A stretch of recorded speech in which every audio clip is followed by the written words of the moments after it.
Mayo Experience. That Mayo Experience. That Mayo Experience. That Mayo Experience. Experience. Welcome to the Pat Mayo Experience, presented by DraftKings 2021 Ryder Cup Picks, Bets, Odds, Preview, making some team predictions. We're going to have a lot of fun. Ryder Cup time, despite the NFL going on, is one of the things that can bring me away from a football Sunday and put golf on an alternate TV as I watch the football games at the same time. Will it get the main feed? Well, it depends on what my bets are and how close they are to coming to winning on Sunday, to tell you the truth. Or if there's it's a really close match, which then I would probably take Ryder Cup over a lot of that stuff. But if you've been missing Jeff and myself, you can always check us out on the Monday show on Mayo Media Network, along with Tim Undercust. Remember to smash the like button to the video in the comments section. Give me your highest point getter for each side, for Team USA and for Team Europe. I think this is completely up for grabs of who the individual props are. We did really well last time in France on these individual props. Maybe we can find some more lightning in a bottle again. And a lot of it has to do with projecting who is just going to play a lot of golf. Just give yourself more shots in the bucket here, because if someone goes 3-2, are they likely to win? No, but 3 wins is going to get you a lot of points, and that might be good for second, and if things break the right way, that could be good for first on a team as well. So keep that in mind when you're making a lot of your bets right now. I do want to let everyone know from the golf community, I'm still doing my DraftKings show all the time, and there is DraftKings for the Ryder Cup. Tambo and Kenny are going to have that preview on Monday evening on the Fantasy Golf Degenerates podcast. That is also available on Mayo Media Network, so subscribe to Mayo Media Network if you haven't done that already. And I want to give a big shout out to my guy, Brian Reese-Miller, who's done a lot of fun Andercurst artwork for this show. He's making golf NFTs of the 8-bit variety. They're really cool, and he's actually made ones of me, of Jeff, of Cust, of Paul, and he's given them, or he's not giving them away, but he's made them, and you can go get them if you want to own, the only officially endorsed Pat Mayo NFT that I have commissioned. So if you go to OpenSea.io and 8-bit time NFT, that's the number 8. You can find all of them up there right now. They're pretty cool. You can get each individual golfers. I believe I have a Ricky Fowler one. And you can learn more about this on NFTs Live, which is Monday and Fridays on Mayo Media Network as well. It's a cool place. It's a live show. You can go in if you have any questions about crypto, about NFTs, whatever it might be. Just jump into the chat and ask them. They will explain it to you. That's why the show is there. More people want to get into that space, but a lot like me, I just don't know anything about it or where to start or do anything. And going into that chat and asking questions has been really helpful for me going through it. So check all of that out. I'll tweet that out later on as well. Geoff Fienberg, what's up? I know you're fired up for this. Oh, I'm ready to go. I love this event. It's one of my favorite in all of sports. We were talking with Tim last year about tentpole TV. This is it for me. I'll try to not miss a beat. Can I give you a preview of Cuss Corner for Wednesday's show, what we learned about Tim yesterday?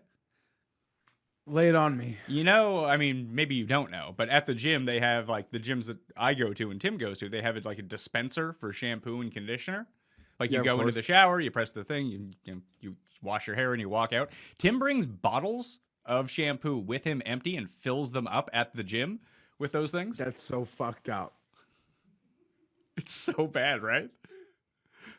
That is so low grade. You started that. Tim brings bottles. I'm like, who cares? He wants his own Old Spice, his own shampoo. There's nothing wrong with that. But then you left he's filling up for a stash at home for a doomsday. I don't understand. Well, listen, you're just there. It's easy for you. Yeah, you take it, you wipe it off. Who wants that low grade stuff in their house? Well, he changed his story over the course of 8 hours that he actually only keeps it in his gym bag in case that they're out, which is a big deviation from what he had said earlier on in the day. Because I started being like, sometimes I go in and there's nothing in there because people like you are emptying it out. Anyway, more on that on Wednesday's show along with the NFL picks. Team USA at DraftKings Sportsbook right now. If we throw tie into the mix, and even if we take tie out of the mix, because they have to win, they can't tie if they want to win the Ryder Cup, minus 160 right now at DraftKings Sportsbook. Europe is plus 185. A tie is 7-1. You take tie out of the equation, Europe gets up to plus 200 because if a tie, they actually win. So to lift the trophy would be the bet is minus 160 for the USA and plus 200 for Europe. Tim has told me that Europe is going to win, and we usually do back the Euros, but I like the US better in the US. But the big difference, I think, between a lot of the Ryder Cups that we've seen recently is they're at a course where it plays to their advantages. They picked the right place to go to. And I don't know if I want to lay the minus 160 because this event is still really wonky. Like, I'd prefer to take an underdog, but I do think that USA is going to win. Okay, minus 160 is amazing. I'm happy to see that has come down. And it was minus 200, minus 225 for the last few weeks, Pat. And I was like, this is just going to come down. Like, I've made some prop bets and we'll get into, but I methodically waited. If it was still minus 200 this morning, I was going to use your platform to make up a source of like more bad USA rumors. Like, just keep piling on overblown rumors. But I don't know. Maybe the rumors as they have worked. Minus 160. Yeah, well, here, you know why I'm going to Vegas I have a theory. In a couple weeks. I'm going to lose my shirt if the USA loses this thing in minus 160. I am going to pay for my entire vacation on minus 160.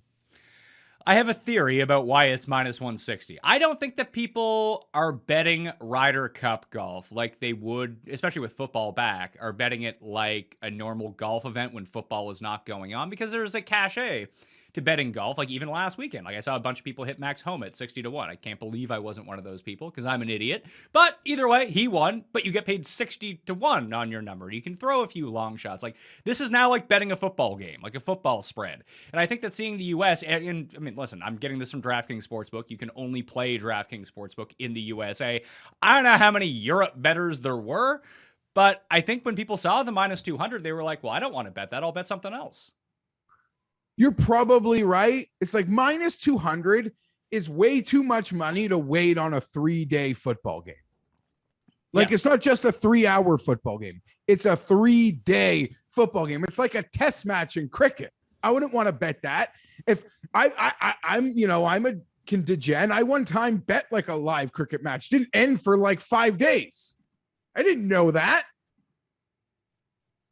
So, yeah, I get it. That's a huge number, and that's a great point to the football game. And the books, they're smart. They're like, if someone is such a degenerate and needs like to bet the USA now, and they took everything I said at total face value that the USA is going to overwhelm them and just needed that bad number, the books are like, we'll just leave this here. But when we get to the week of, we'll fix it. We'll reset to see what If people are that hungry for their USA to overwhelm them drug this time around on that golf course, we'll just leave this number here. And I bet you they probably took some bets. Well, here's the thing. I got that completely wrong. I was clicked on the wrong tab. It was day 3 singles winner was USA minus 160. It is minus 200. Well, it's minus 200.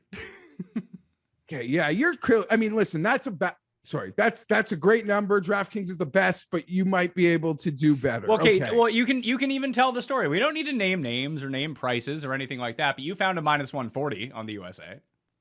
I found a minus 145 on the USA at a book that, people around where I live know well. That I refuse to use, by the way. I think but people know it. Like, it's one of the first books I used, Pat. I remember being like a baby and using this book like eons ago.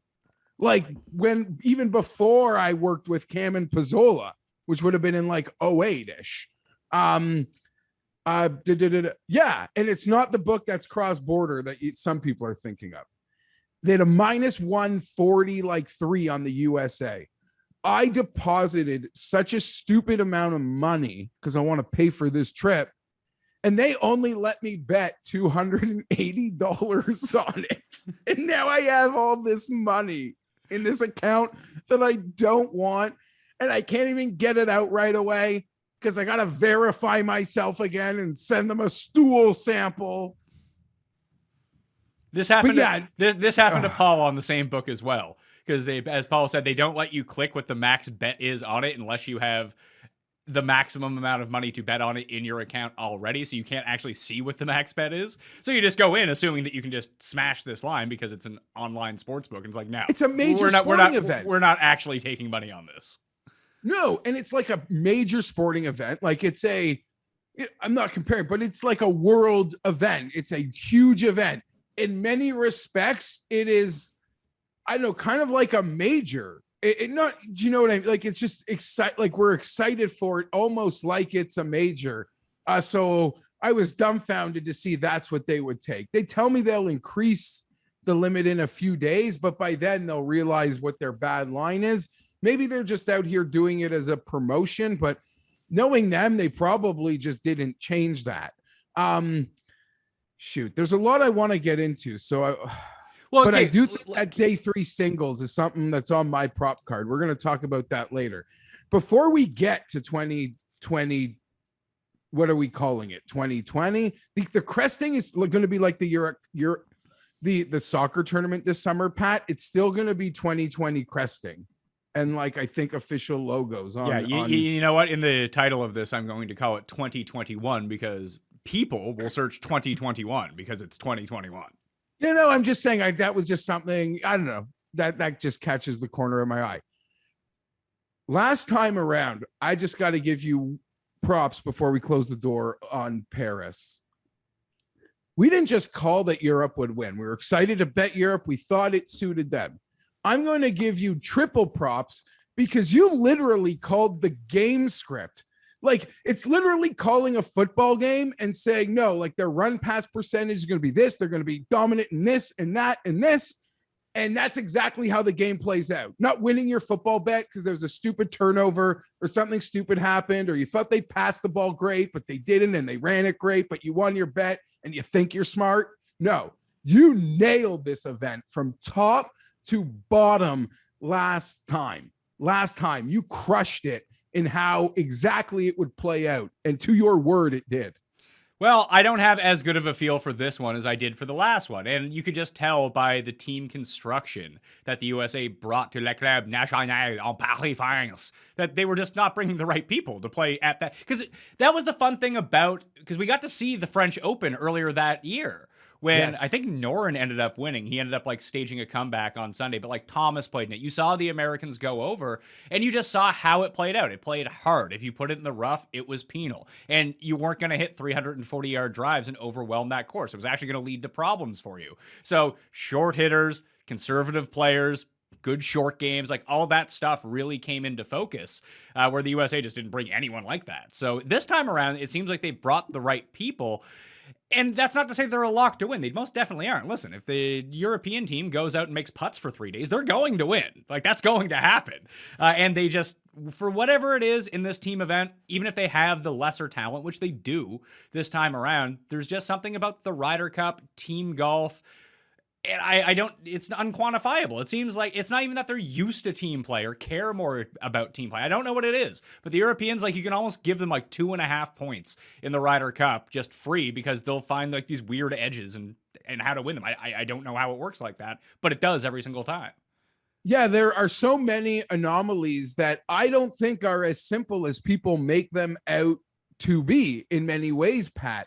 Maybe it's just that the best players on that team bought in, like they bought in. Well, Tiger and Phil's, maybe you can make the case, their era, those guys, those two, they didn't really buy in, and that just sort of set a standard. Well, in Europe, the top guys buy in. That's a standard you all must follow. But the perception that they pass on like better players to take team guys, I think is wrong. They don't really have better players to pass on. They take the best players they can. The notion that it is all like guys who like each other is also a little BS in the pairings because they're extensive and deep in their analytics in making their pairings. And they use the numbers, not friendships, to make pairings. So, you know, that isn't necessarily something that, I mean, the numbers are quantifiable, but there's this perception that, you know, they get along and it's this kumbaya. I don't know. They have an attitude about them and it's carried over now. We'll see. We'll see. The biggest thing that I've always noticed about the European side, and they, you know, you can say this about Poulter, like Graham McDowell's a bulldog, that kind of thing. And maybe this is just, you know, an observation. It actually does not match up, and I'm misremembering everything that happens. But it does feel like the European team doesn't give up matches the way the Americans do. Like, if the Americans feel like they're not playing, like, not all the American teams, but like when you have these superstar teams, they're like 3 down after 8, like, you just don't see that many comebacks from them, where like Europe will grind it out until the very end. Now, that could just be completely anecdotal, but that is something that I've felt like I've noticed over the past decade. That could very well be there. Something I will say I think they do spectacularly is their like captain system.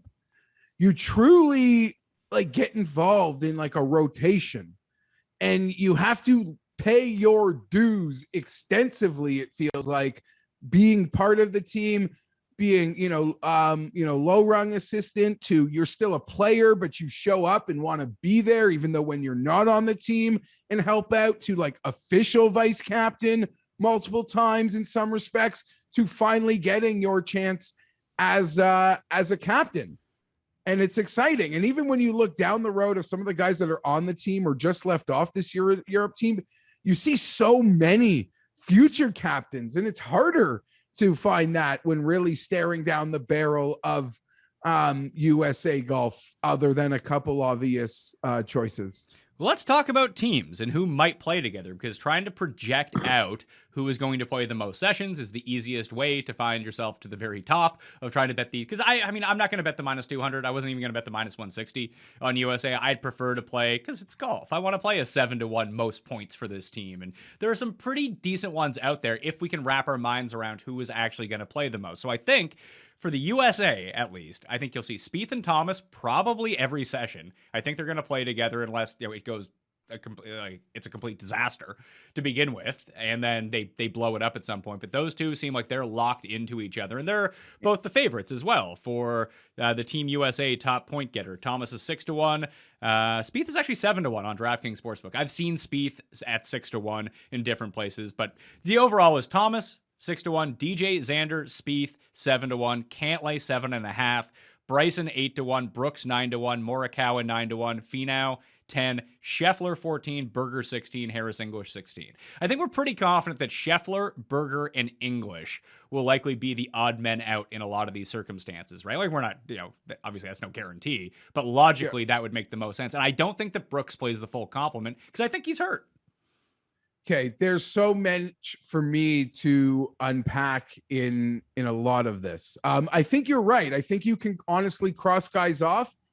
And I know, while it might be hard to believe, there could be a case that maybe the rookie status even puts Morikawa in part of this. That seems so insane to me, because I was looking. It seems insane, but I saw some. Right. I saw some. Hold on. I saw some people project out day one like foursomes, then four balls, then foursomes, and Morikawa was left on the bench on Friday. Crazy. And didn't get his first session until Saturday afternoon. Is it the fucking number 3 player in the world? Are you kidding me?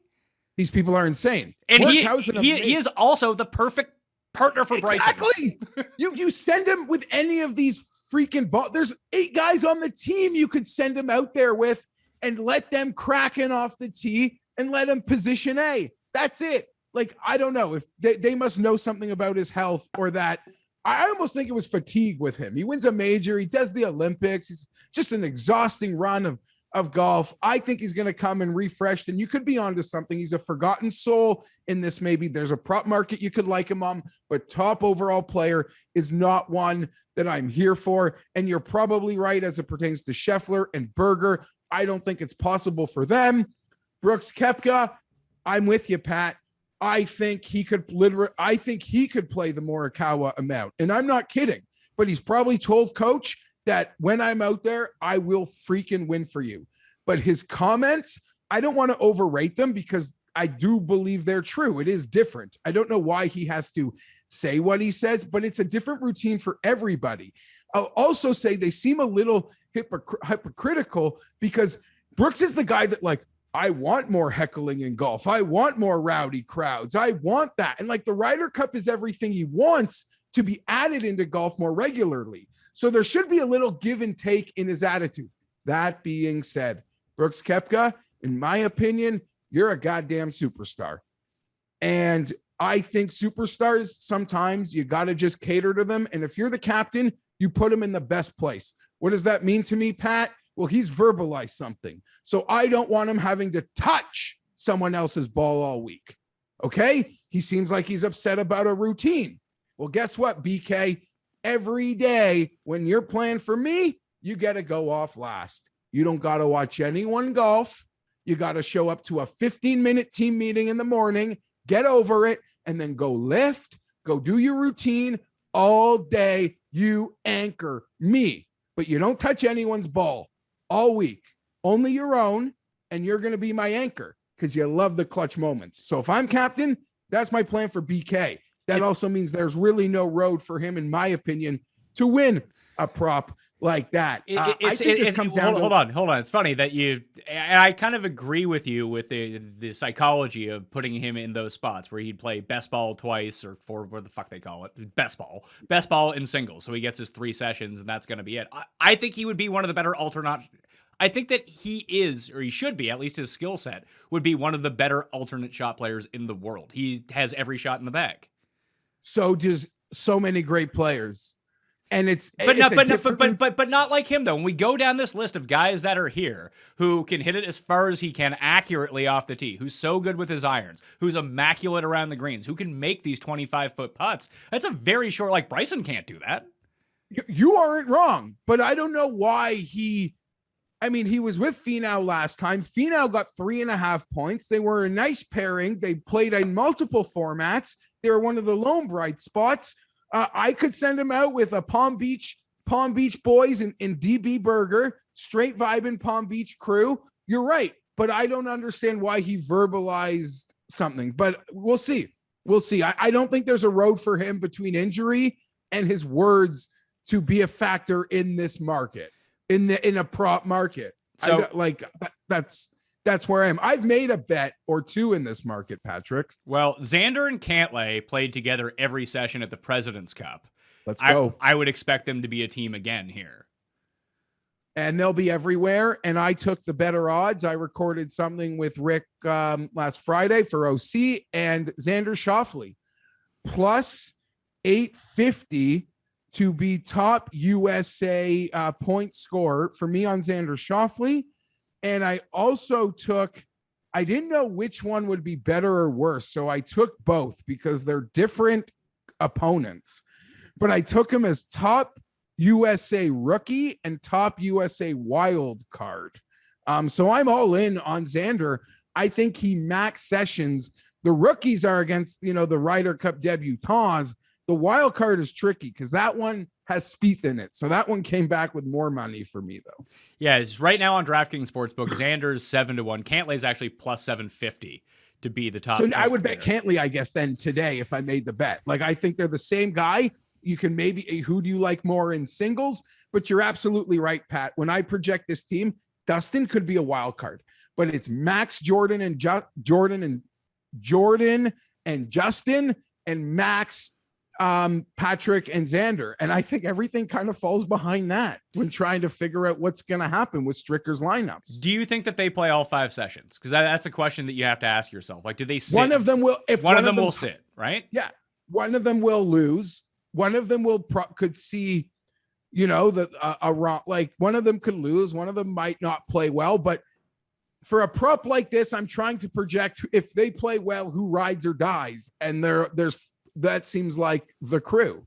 Yeah. Right? You can probably hold these bets until when do they release the first day, like first 4-ball pairings? Thursday evening. So you probably want to wait until then, unless you catch a really good number. Because at least you have your 8 guys on one side, 8 guys on one side. They're the only 16 players that could theoretically play all 16 or play all 5 sessions, that they would have the leg up. Like if Morikawa is sitting, like it's going to be hard for him to win that bet just because he's going to be down a session. Can I say something? I just want to know who Dustin's playing with, and if Dustin, they're just going to roll out there every time. Okay, Dustin's a big wild card in this. He's the most experienced player on the team. You can maybe make a Sea Island boys with Harris English. He could go well with Scheffler. He's a wild card in this, but I don't want to forget, you just said something goddamn genius, and I'm making a note in my phone. They're going to release these sheets on Thursday, late Thursday. The books are still going to have their props up. You could see the lineup, and then you can bet the prop. Now, what I mean by that, it's more so Like if I see Bryson is going morning one, Pat, he becomes a live bet for everything from top overall to top USA. If they're giving him a chance to catch freaking fire with the form he's in, to hit Kraken off that goddamn party tee on one, and he wins Friday morning, he's going back out. He's going back out. And then it's all possible. What is his ability? What is the first session? Is it alternate shot or best ball? That someone gets to decide. You think we're professionals and know this. Either the winner or the loser or the home team picks the order. I don't think they've even given it to us yet. All right, because I think that would be something to look into, because if it's the alternate shot and Bryson's in it, then I think it's hammer it's full gas. But I can still see that even if he plays well and I would think where it's Bryson and maybe the rumors about like him trying to find him a partner are tough. Like him an alternate shot is a bit dicey because his game is so much different than everyone else's game that it's just hard to put him with a partner. I'm going to say this. Not because people don't like him, but because he's hitting it 360 off the tee into the woods, and you have Morikawa being like, I don't have a shot for this. I want to back this bus up just a little bit. In my opinion, I think it's overblown. I bet you there are texts been chirpity chirping the captains. Give me Bryson. Give me him. Well, I want to do it with him. I think there are some people that crave the positions he can give them. And let me just say, sorry, I'll stop saying I'll say this. Yeah, just say it. I'm going to just say it. I'm so fired up today. I don't even care what happened yesterday. I do not. That's life. Like Jordan Spieth, some great alternate shot partner. He could put you in a freaking in high grass or in the ocean. You're only 150 yards farther back. You know what? So, hold on. You know what? That might be a really good alternate shot team. Let's go. Spieth and Bryson. That's the other part of it, Pat. When I project who can play with Bryson, it's only 4 men. It can only, and I think it's going to be Justin, it's going to be Jordan, it's going to be Xander, because they're the captains. No. And captains need to take on responsibility, or it's going to be Tony. Tony's got like 5 kids. He knows children.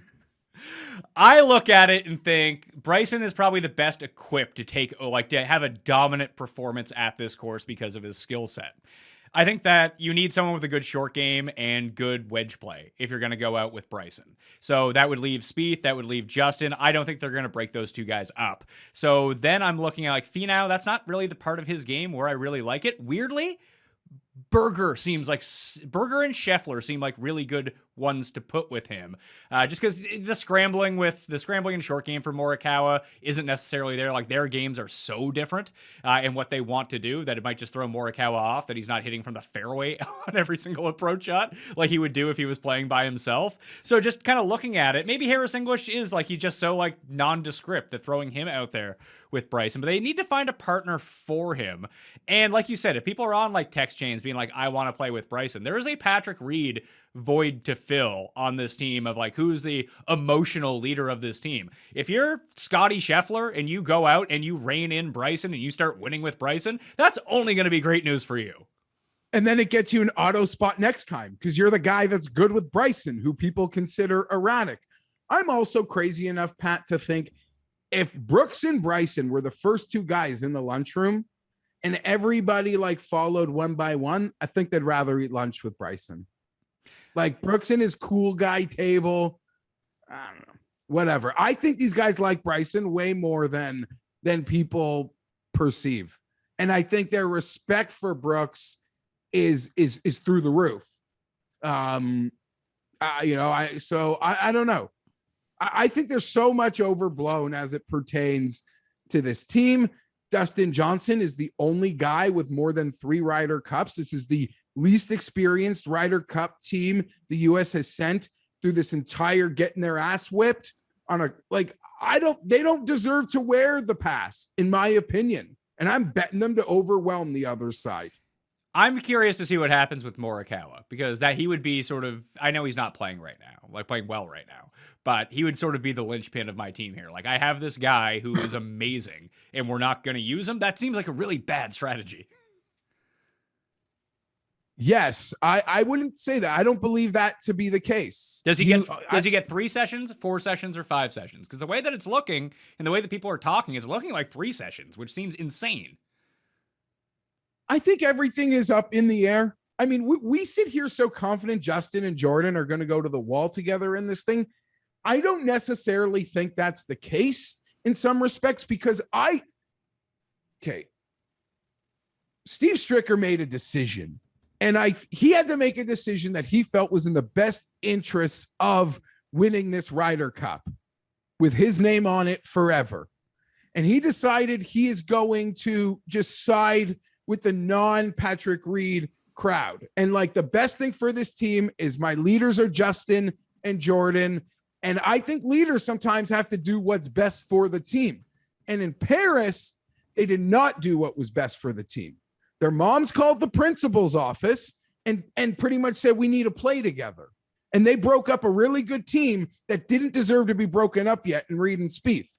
I mean, that goddamn country allowed Keegan and Phil to have the highs of highs and the lows of lows.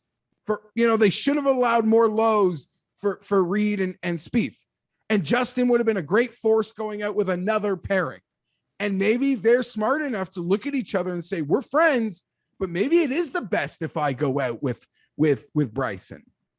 We even saw Justin laughing with Bryson. It was the first time I saw Bryson laughing in competition at any point, like since the incidents. Well, maybe he was having a great time on the course with Justin. Like, I would not be surprised if one of those captains says, we're going to take this guy. Well, if that's the case, then why not just break up Cantlay and Xander, put Xander with like Finau or Morikawa, and put Cantlay with Bryson, who, when they play together, they seem to play really well individually. Yeah, that's possible. I also think that's another thing that's totally overblown because listen, Cantlay's won everything and Bryson doesn't even probably remember telling Cantlay to stop moving.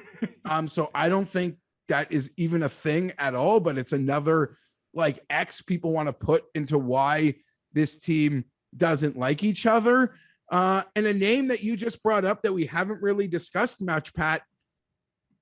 If you see Tony Finau out in that first session, I am eyeing a 25-1 overall point scorer in the entire thing, because we spoke about before he won. And you were in that event, but the way it all happened, it makes me think that Steve Stricker, in how quickly he put Tony on the team, he's been envisioning Tony on this team for literally a year and a half and didn't want to have to build a team without Tony and was thrilled that he did what he did at the Northern Trust. So that was over immediately. I think he is a huge part of this team. Huge part. So I think he could be in play if we see him out early for all the big props. What could his USA top 10-1? I don't know his top USA, but I have Finau top captain's pick? USA top wild card overall at plus 650 and top USA wild card at plus 450. Yeah, he's 7-1 and 450 on DraftKings Sportsbook right now as that. So as what? As top captain's pick, he's 7-1 overall, and then 450 to be top American captain's pick at DraftKings Sportsbook. And what about top American? Top American, he's 10-1 overall. So I mean, I'd rather go top. If I'm betting Finau, I wouldn't bet Finau top American. I'd bet him top overall. Okay, I can see that. I went and looked at the schedule right now, and the way that they have it listed is that it's foursomes 4-ball, foursomes 4-ball, then singles.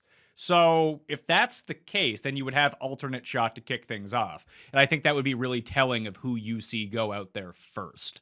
So if you see Bryson, you see Finau, it could be all gas, no break at that point for those guys. So I think the first session is going to be pretty telling because I want to switch to the Euros. We spent way too much time talking about the American side. I want to switch to the European side because I want to give them equal time. Like the politic commercials. I mean, I could get to them or you can keep talking. I have one USA bet I'd like to just say before we get off them. Okay. You mentioned it in thinking what you thought the line was earlier, but it was the day 3 singles line. I have bet USA to win singles minus 138. I play out all the permutations. I have 12 matchups. I would be the favorite in so many of them. I think that's a fantastic number. Even the 160 you addressed, I think, is a good number.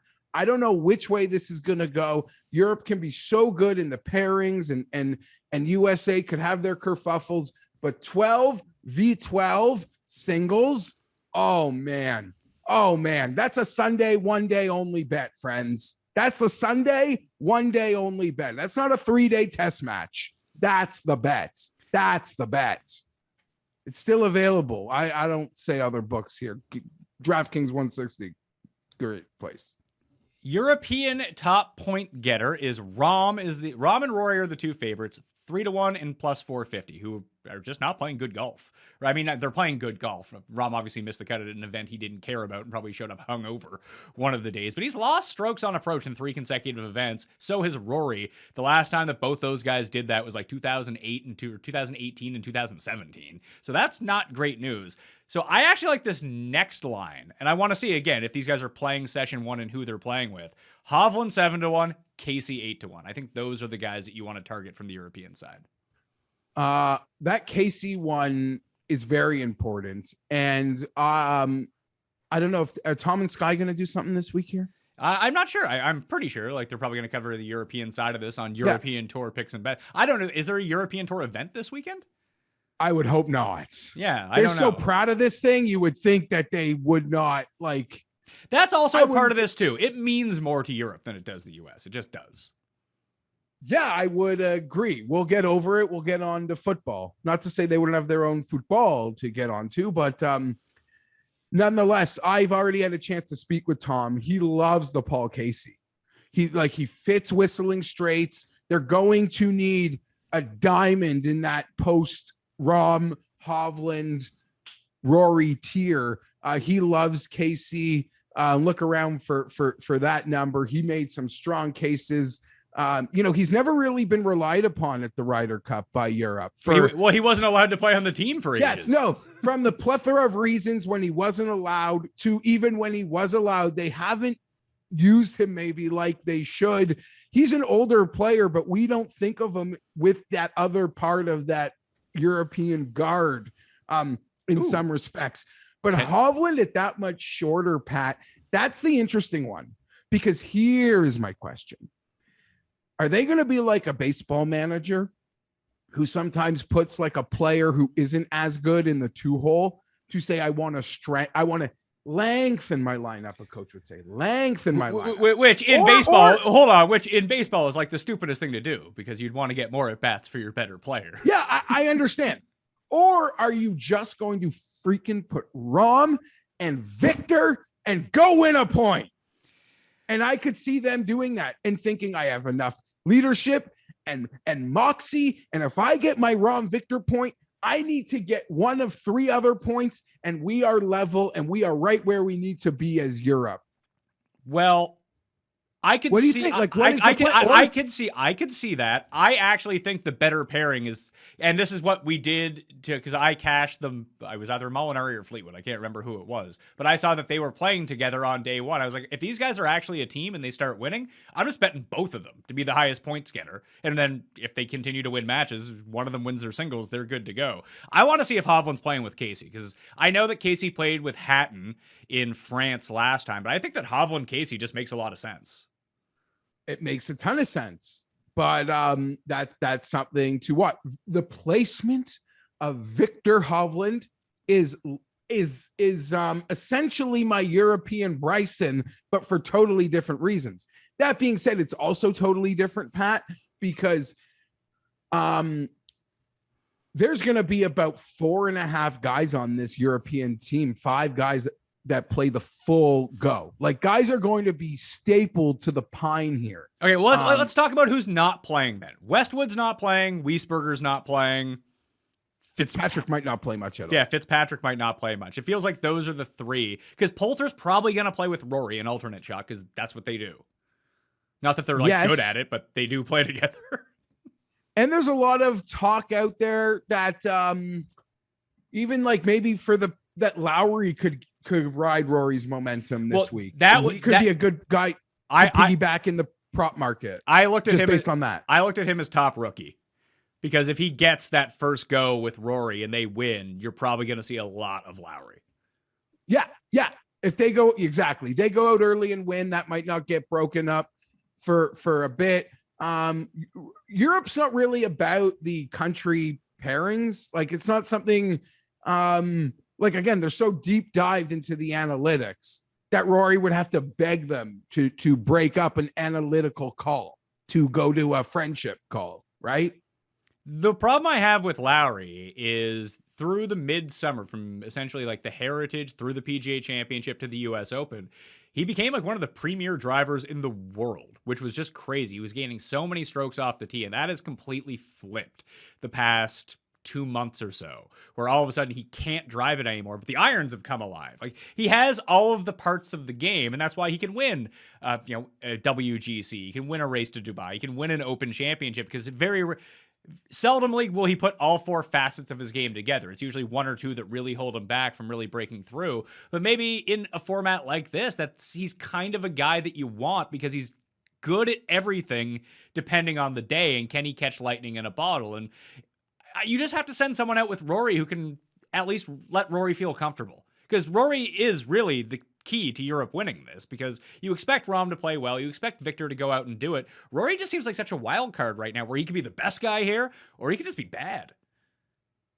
Yeah, there are some scary stats in Rory's form coming into this event, but maybe this is the perfect thing to sort of flip them. It's the environment, it's the atmosphere, a team locker room. I'm not sure. One thing I'm pretty certain of, he's going 5 sessions. Victor's going 5 sessions. Rahm is going 5 sessions. There's a good case to make that they can't afford not to play Casey 5 sessions. That is it. But I think you're fair. I mean, Rory makes up the first wave of this team. You know, it's him, Victor, and Rory, right? Like you would maybe Rahm. Draw like a dotted line after those 3. Yeah, it's those 3, and then it's Casey. Probably Hatton, weirdly enough, because if they play together, you know, Fleetwood's been bad and Hatton's been bad. I don't know, that mid-tier, they're gonna have to rise. And it's gonna happen. We'll all be watching. I'll have my heavy piece on the Americans. Hatton is going to roll something in from 38 feet, and the Americans are going to miss the 9-footer for the half. Like that's just, and I'm gonna be like, oh my God, it's all happening again. I also think that the Euros will be much quicker to pull the plug on someone. Like if you have like Rory, Rahm, and Vic, they're going to be safe. Casey's probably safe. And then whoever else goes out in that first session, whether it's Fleetwood, Sergio, Hatton, and Lowry, or take Fleetwood off, put Poulter in, take Lowry out, put Poulter in, whatever it is. I think 4 of those 5 guys will make up the first pairings that we see out with, mix and match with everyone else in the first session.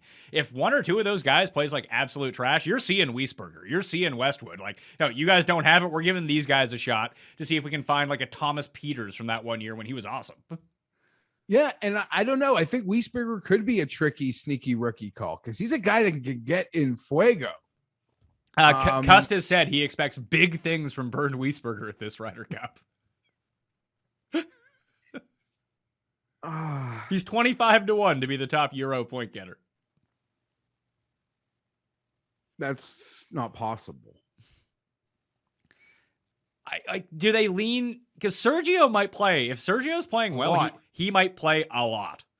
A lot. And he has the game for this. And I mean, it's a Pete Dye course. He does play well at Pete Dye courses.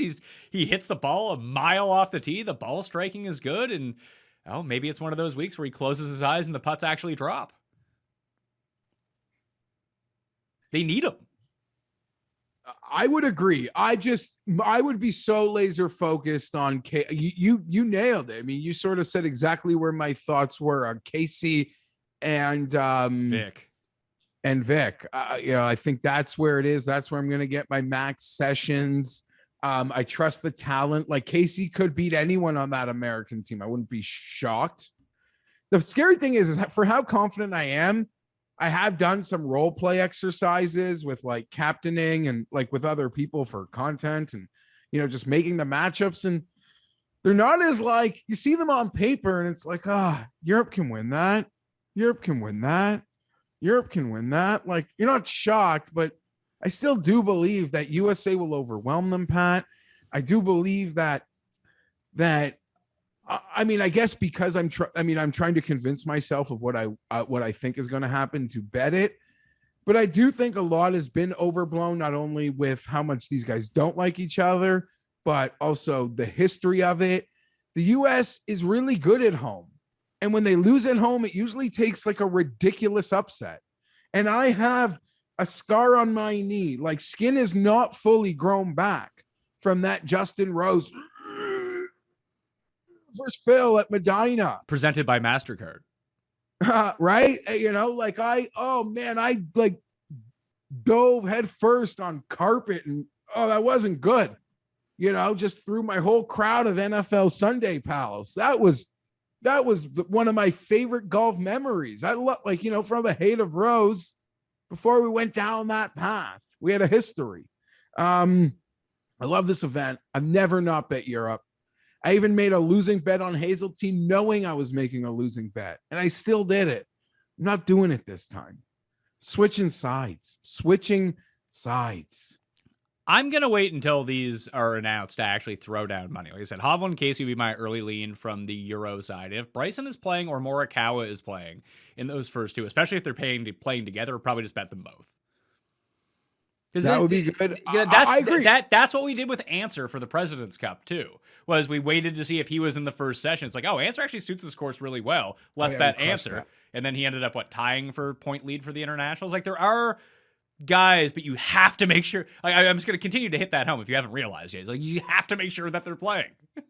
Yes, that is true. So I guess in that respect, I would be looking for Bryson, Morikawa, and I even said if Finau was out early, it shows to me what Steve Stricker had in his mind for 2 goddamn years on what he thought this team would be, how he planned it, how integral Finau was on it.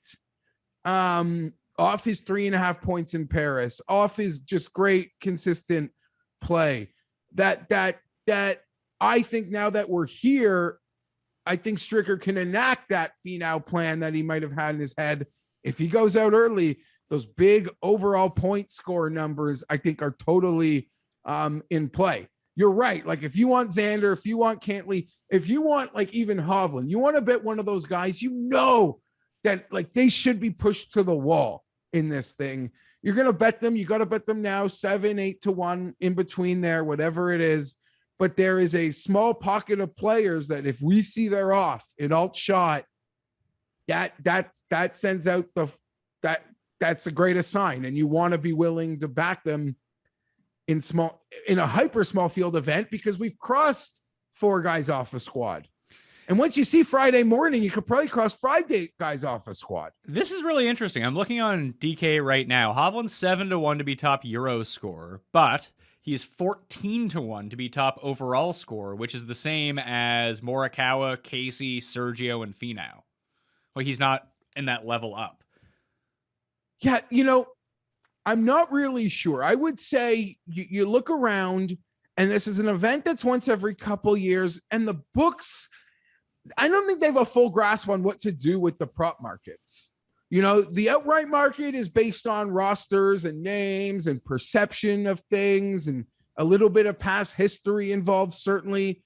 But the prop markets, I don't think they know exactly how to handle them, Pat. Which I have another follow-up question for you if you have nothing on that. You hit me. Okay, I'm not an each way guy. It's not my thing. I don't like to do it. Go big, go home. That's what we're doing for big tournaments at big numbers. You give some back. I just feel whatever. I'm not into it. But just take example like USA. Does it make any sense? You see that Cantley, you see that Xander, or any of those longer guys, you can each way them, Pat, especially if they're out Friday morning. when you can already cross off like 4.5 guys on the team once a guy you like is out Friday morning, is that, as much as the number is smaller than, a tournament each way on a guy who's like 80-1, isn't that actually a pretty smart bet? Well, the way that I look at it right now, I'm looking at the each way. It pays 1/4 of the odds for a top 3. So I don't know if it makes sense for Rom, but yeah, if you know that Hovland's going to play all 5 sessions and he's 7-1, what does that bring it down to? What's 1/4 of 7? See, Europeans are better at these sort of odds than I am. They'd pay plus 175 that he would come top 3 on his team. That has to be that's a pretty large wager you'd have to put down, though, because half of it goes to the 7, half of it goes to the 175. I'm just saying it's a nice little safety net, like especially that Europe team. I think it makes more sense, like if you see Wiesberger out there as a part of it, be like, oh shit, each way him at 25-1. I don't, because in my head, like once I've crossed off 4 guys on a team, and you're saying I need to be top 3 of the remaining 8 to cash, I like that. Then, that makes more sense to me stupidly than, oh, I need this guy to finish top 5 in this event of 165 people. No, I understand that, but I think that we need to react to what's the information that's presented in front of us, because we have our assumptions of who is going to play and who's not going to play, but there might be like just a screwball thrown in at the last second. Like, man, I can't believe that guy, like Harris English, is paired up with Dustin Johnson on the opening day. And then all you have to do at that point, because there's so much recency bias involved in keeping these teams together, like it doesn't feel like any of these people have a set plan. Like Furyk definitely didn't have a set plan last time for Team USA. He let everyone pick whatever. But if Dustin and English, for example, are a team on day 1, I mean, I wouldn't hate a Harris English each way top scorer, because if him and Dustin go out and win 6 and 5, they're playing the next session together. Sea Island boys, get them going. You're absolutely right. You're right. So I guess wait for that. I got in on that Xander, thought it was a good number. And I'll admit, I actually each way my Xander USA thing, which is weird. I don't know why I did that, but I thought it made sense. I think he's just going to play everything. And now to see Cantley's the higher odd, I don't know, plus 750 Cantley to the each way. I don't think that's bad. I've made my pick in Xander in that respect from that. But yeah. And I like, never mind. I'm not going there. You like what? Nothing. What is it? Tell me. I don't even remember. How embarrassing is this? I don't remember. Oh, okay. It's not embarrassing. Oh, I mean, assume it's not embarrassing at all. If you won't tell us, then I assume it's embarrassing. No, it's just like a silly thing to say. Okay, then if you don't want to say it, I'm not. There's a part of me that I think might have so much on the USA to win side that while there are a couple European props I like, I don't even want to find myself for a moment needing them to hit a putt, if that makes any sense. Because the piece that I think I might be making through multiple, like I even took some action in my DMs this morning. The piece that I think I'm going to continue to make here will dwarf ever wanting to see Casey hit that putt. So I don't even know if I want a part of it, but Casey and Victor, that's exactly who I would be picking from for top European. There are other props out here right now. You can bet 2 hole-in-ones or more at 14-1. We have to correct tournament score. You can official forecast what the score is going to be. It's some pretty deep. These are the only places where you can get big odds on anything. Like USA to win by 1 to 3 points is plus 250. USA 4 to 6 is 4-1. I mean, if you're going to bet the USA, for example, let's say you had $100 to bet. So if you bet minus 200, you win $50. You win 150 back if you bet the minus 100. But do you really think that the USA is going to win by 7 or more points? Like if you think that the USA is going to win, it's probably going to be 1 to 3 or USA 4 to 6, right? So if you just put 50 on both of those, you're getting better money on the USA. I mean, you don't have every outcome covered, but one's plus 250, one's 4-1. I do agree with that. Oh man. I had a book make an odd for me and they already lost the number they gave me. So I'll say this. There are point spread bets starting to show up also, Pat. Like USA minus 2.5 points plus 110. That doesn't seem like a good number, does it? See, in the one you just said, that's the exact. I'm just talking about a point spread. They have to win in the exact range on the other one. Yeah. So what'd you say it was -2 for the USA? Minus 2.5 plus 110. I mean, what's the biggest blowout in history? Like, what was the last time that any side won by 7 or more points? 7 or more? I don't have a clue. I couldn't even find you that. The biggest point spread I see is USA minus 4.5, and that's only plus 230. That seems like a horrible bet. It does. So what I'm saying is, like, while you don't have every outcome covered with this, if you think the USA is going to win, like I said, USA 1 to 3 point victory is plus 250. USA to win by 4 to 6 points is 4 to 1. So that covers you from 1 to 6 points in terms of the USA winning, which it should, if the USA wins, it should fall into that. I mean, if not, then you're screwed. And that's gambling. That sucks. But that seems like a better way to get your money. And then that point spread you talked about. Because you could bet both those still better than the minus 110 they're offering. And you get 1 and 2 point win too. Yep. You're not wrong. So I guess USA minus 1.5 points at minus 130. That could be, I don't know. Is that worth saving point money? Oh shit. The Europe won by 7 points last time. I'm dead wrong on that. They won 17.5 to 10.5. And then before that, it was 2006. Europe won 18.5 to 9.5. When was the last time the USA? The USA has never blown out once. In 1981 was the only time the USA ever covered that margin. That was, and where was that? Was in England. They won 18.5 to 9. Generally, the blowouts go to Europe, and if the USA wins, they won 17 to 11, 16.5 to 11.5, 14.5 to 13.5, 15 to 13, 14.5 to 13.5. Historically, like, there's just not a ton of blowouts unless Europe is blowing them out. I'm shocked. Even with all the success we had on the last one, I'm shocked it was that large. Yeah, because normally they feel large. You always forget too. You always forget what happens once the point is clinched, and there's like another 5 matches going on, and they probably just all flipped Europe, and it just padded the score. Yeah, and it's easy. Like, these are NFL Sundays for us, so like once it's over, just, you're right. Okay, I see an interesting prop on a book here, Pat. Hit me. They have odds for Bryson DeChambeau, first partner. The favorite might surprise you. Is the favorite Brooks?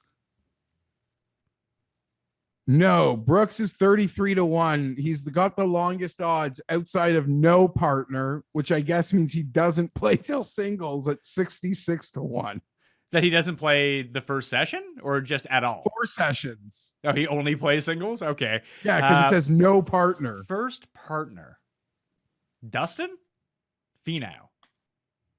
Dustin 6 to 1. Finau 8 to 1. Not the favorite. Harris English? It makes sense in some way. This is clearly a player-owned ball, I think, partnership that they're going for here. So thinking this will be a Friday afternoon partnership. Friday afternoon Bridgestone partnership is what you're saying? No, but I don't think you would play alternate shot with Bryson. I have no idea. Who is it? Okay. Well, I'll tell you. Finau 8, English 8, Scheffler 6, Dustin 6, Xander 6, Jordan 6 to 1, and the favorite, Colin Morikawa, plus 450. Okay. I mean, I can see that. I don't think that's a great alternate shot team, but I can see it. Yeah, I think that assumes that he's not playing. Like, that comes with the assumption Bryson is sitting on the morning of Friday. I think unless they think that those two guys' games can be really compatible. Because if Bryson's playing well, their games are super compatible. Because Bryson sucks from like 100 yards and in, But that's where Morikawa is, like, from 125 and in, Morikawa is the best player on the planet. So if Bryson can just hit the fairway, Morikawa is going to stick it to 10 feet every time. And Bryson's a good putter. The problem becomes if Bryson is all over the place, that it just becomes more difficult for Morikawa to take advantage of what he does best. But even in the alternate side of it, because there's a couple holes here, like if you paired them up correctly, like Bryson could just take a rip at the greens. That's why I thought putting him together with someone with a great short game could be like, hey, Bryson, you're just aiming at the hole off the tee and try to hit it as far as you can. I'm Scotty Scheffler. I have a good short game. I'll just get it. I'll get you within 8 feet. You go make the putt. That will be our strategy when you're driving. Because with Morikawa, on the flip side, is he's just going to hit a bunch of fairways. If he's hitting a bunch of fairways, like Bryson from like 150 out is actually quite good.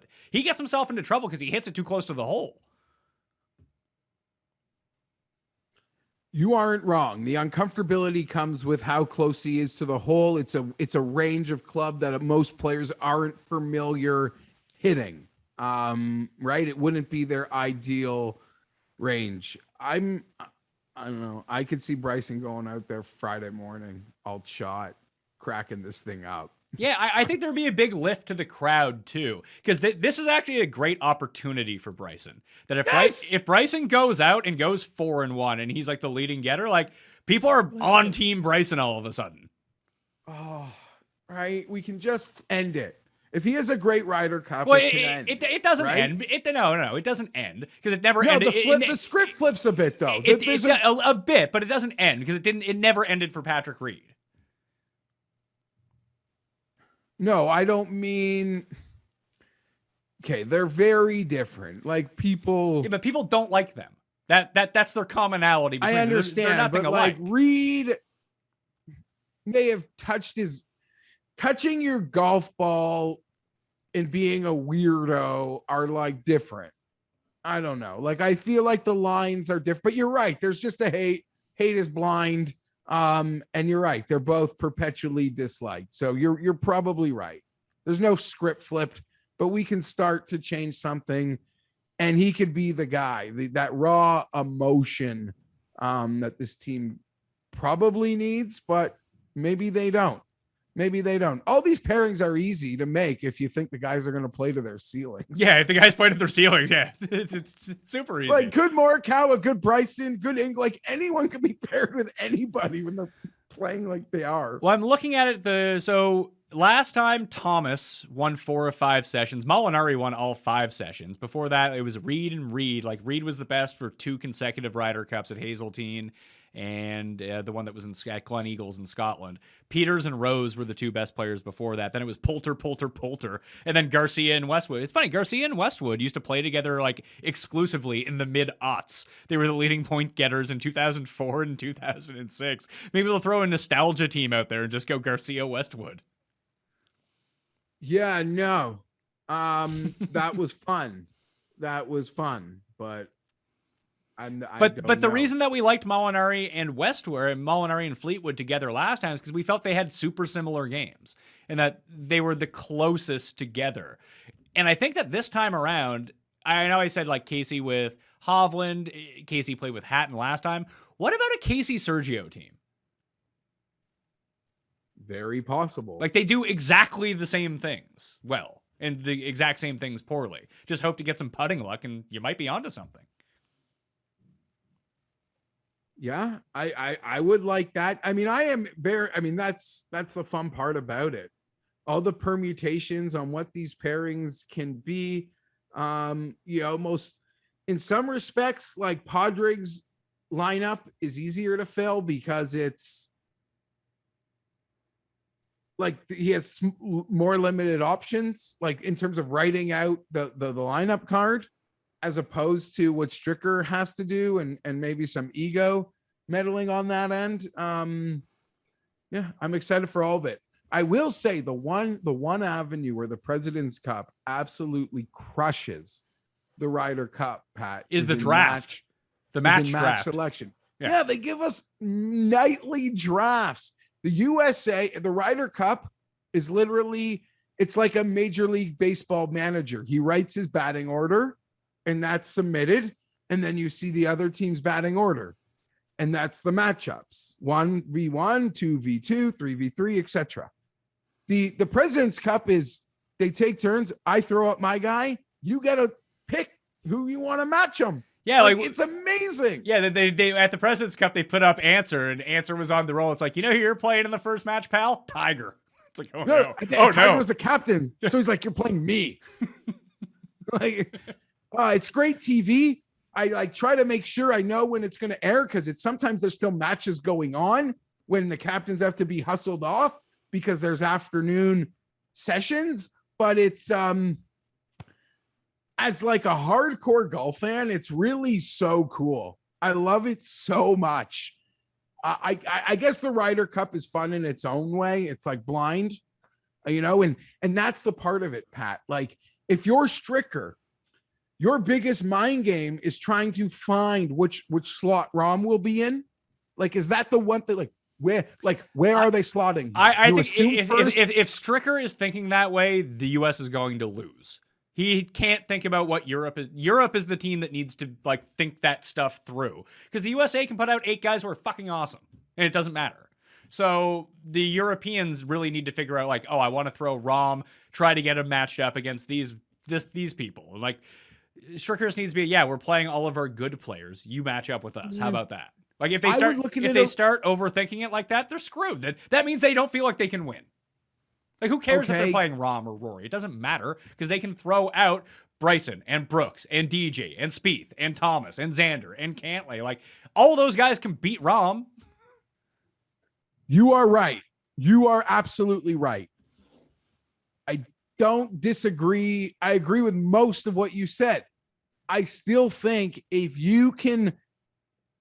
It's like if I can find a way to get the matchup I want versus Rahm, then this whole thing is, and you, to your point, I agree. There's no bad matchups. That's as I said in all the lead up content, Stricker, in my opinion, from picking the roster to making these teams to in-event management, he's got 3 goddamn mulligans. They've got 3 goddamn Lee Westwoods. Finally, I will throw this out here. Although I am picking the U.S. to win, I am not going to bet it at -200 because, as you know, Jeff, I cheer for the European team regardless. I want to see the European team win. I love seeing Americans melt down about the Ryder Cup when they have the vastly superior team and suck. It cracks me up. Not being American, I feel like we should be backing Team Europe here. In terms of in terms of actual rooting support. Financially, you want to bet on whatever the best bet is. I think that line is a bit too steep for a weird tournament like this. It's just not for me. I'll play the individual props. I'll probably bet a few Americans, bet a few Europeans be top point getters on their own team, maybe overall. I'll release everything once I see everything on Thursday night, honestly. I'll send out an email blast, or I'll put it on Twitter or Facebook, whatever that is. I want to make a more informed decision, but just objectively, I'm rooting for Europe here. I want to see them kill them. I've always been there and it's been fun. It has. And you get to win a bet and enjoy the tweaking on the other side. And these experts at everything, like your Shipnooks and pals, get to, break it down from 7 ways to Sunday. And the most entertaining thing in sport. Yeah, my teams don't win championships. Is USA losing post-event press conference? Okay. It's almost as good as, when Patrick and Justine get to show up to the evening wear events that we lose. But there's so many things around this event that I love. And people think the U.S. locker room is cliquey. I think part of their problem is the wives and girlfriends. I mean that. Do we actually know that that's a thing, or is that just there's so little to cover about these guys because they're so boring that people just, oh yeah, this is probably what's going on? Do we actually know? No, I know. I've met a few. I've met enough women in my life to assume the USA women are probably more cliquey than there's probably more cat fighting among the wives and girlfriends than there are the players. You sure about that, are you? Or are you just making just no? Random I didn't say I'm sure about it. So it's my opinion. All right, I think you might want to. And I guarantee you, I bet you some of them said, "You message Stricker." I don't. They didn't want Justine there as much as some of the boys didn't want Patrick. I promise you, pal. Promise you. All right. I will leave you with this. The last 3 times that the USA has won the Ryder Cup, here are the leading point getters for the USA. Patrick Reed, 3.5 points in 2016. Hunter Mahan, 3.5 points in 2008. Hal Sutton, 3.5 points in 1999. That's how few times the USA has actually won the Ryder Cup, and each of those times, it wasn't the big boys doing all the damage for them. No, you are absolutely right. And I think history shows their big boys, didn't. I don't know. I'm banking on, my money is banking on, there's like a new age. There's a new script to be written for USA Golf right now. And it starts on Friday. These are babies at this event. And I think the guys that have taken the leadership role are really excited to do it. And I trust them. All right, that will do it. As much as I don't like how some things were handled in the past, I do think I understand what Stricker did. I might maybe give him best chance to win. I don't think he could have made a wrong decision, to be honest. But I'm in. I'll have the bet. I think it can get smaller for me on the total outright to win it. I've mentioned my small stake 145. I'll take as much as that as I can get. I'd create burner accounts for more of that at that website, but then they catch you and then everything goes to shit. Well, just talk to Tim. No one knows more about burner accounts than Tim. He has like I 500. will say my Xander thing's a bit of a wild card bet. That's the guy. I think he's going to play Max Sessions. The bet I love, guys. The bet I love here, and it's your single day. It's my lock of the week. USA singles. I'm seeing it. The shortest I can find it is 138. USA to win Sunday. Play all the permutations of matches in your heads, what you think those lines would be, and then what you think having 12v12 with those lines should be. And I'm telling you, this is a good bet.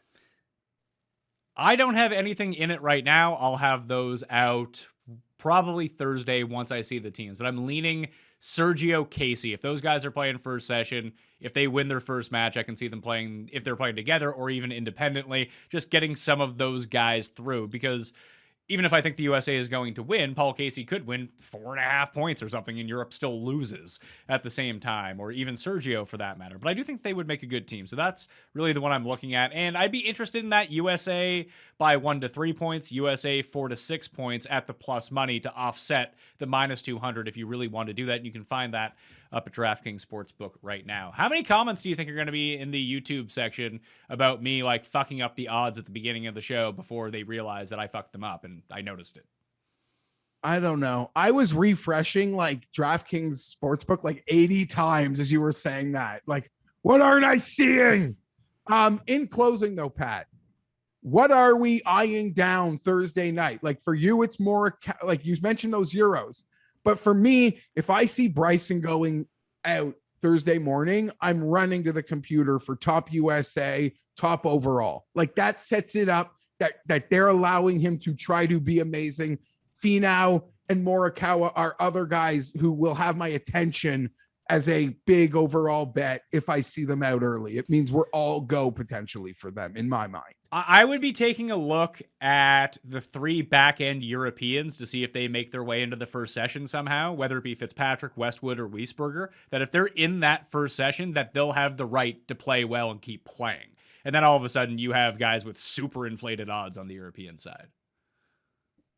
And Bryson, though, right? You see Bryson. Oh, no, yeah, I see Bryson out. Listen, I want to root for Bryson.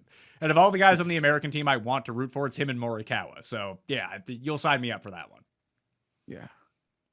All right, that will do it on the Pat Mayo Experience. Smash the like on the way out. Follow G. Fienberg at GFienberg17 and check out his new show on Mayo Media Network, Feinbolt, coming out on Wednesdays and or Thursdays, depending on when Jeff records them. Our spread show comes out on Wednesdays, pick by pick, plus a Cuss Corner mini all in the middle. Remember to check out the Fantasy Golf Degenerates Monday evening, all the way up until Friday, on Mayo Media Network as they break down the DraftKings side of this with the captain slot and everything like that. And I think European Tour Picks and Bets with Sky and Tom is going to go for the Ryder Cup as well. That'll be out either on Monday night or Tuesday morning to give you plenty of time to break down and enjoy some Ryder Cup chalk. Enjoy the weekend. Enjoy the event. I'll see you next time. Mayo Experience! Experience!